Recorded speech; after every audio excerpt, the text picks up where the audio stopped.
The village square was unusually quiet. The expecting Uvyund.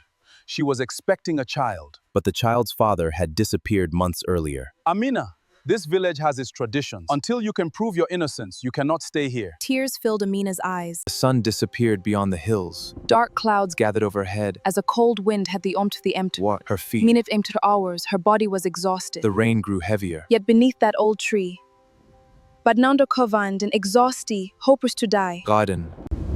God, I don't know where this road will lead, but please keep my baby safe. One day, you'll know that your mother never stopped believing in you. The storm slowly faded. As the first light of dawn touched the horizon, the cries of an unborn echoed across the quiet countryside. Took be to the ancient baobab tree. Amineth her baby close for the very first time. Welcome to the world, my son.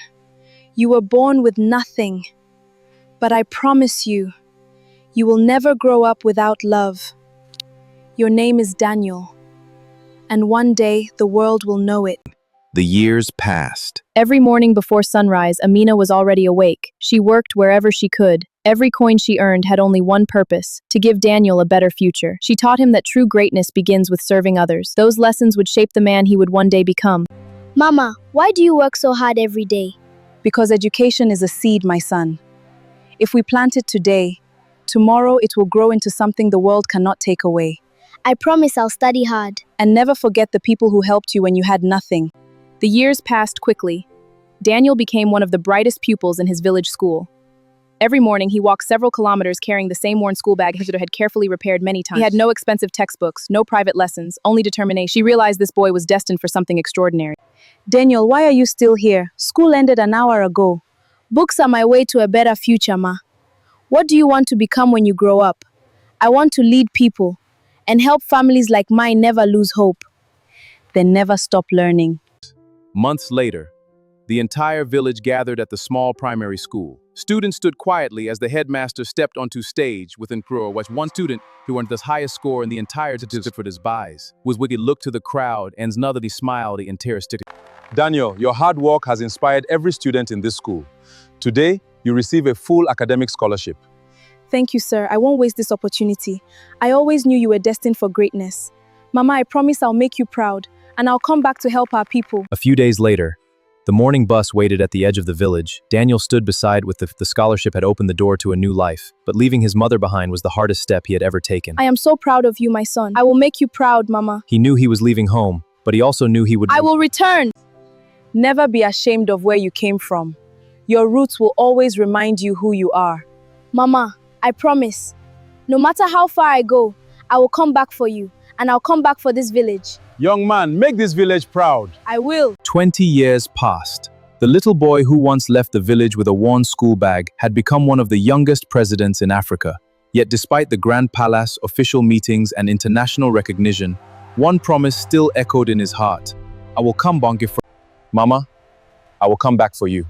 Mr. President, today's schedule includes the national summit and an international delegation. They can wait a few hours. Some promises are more important than politics.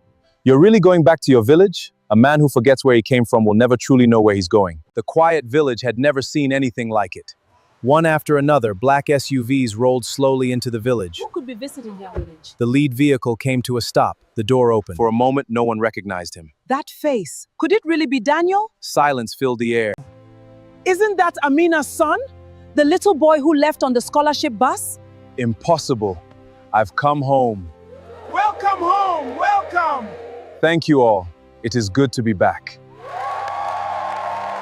The village fell silent. President Daniel walked slowly through at the cameras. He wasn't looking at the officials. His eyes searched for only one. Edge stood the same smaller mud house where his mother had lived for years. To the edge of the village stood the slave little boy at a village bus stop. Time changed. Daniel, is it really you?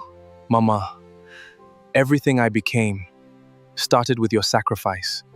I prayed for this day every single morning. And I told you I'd come back.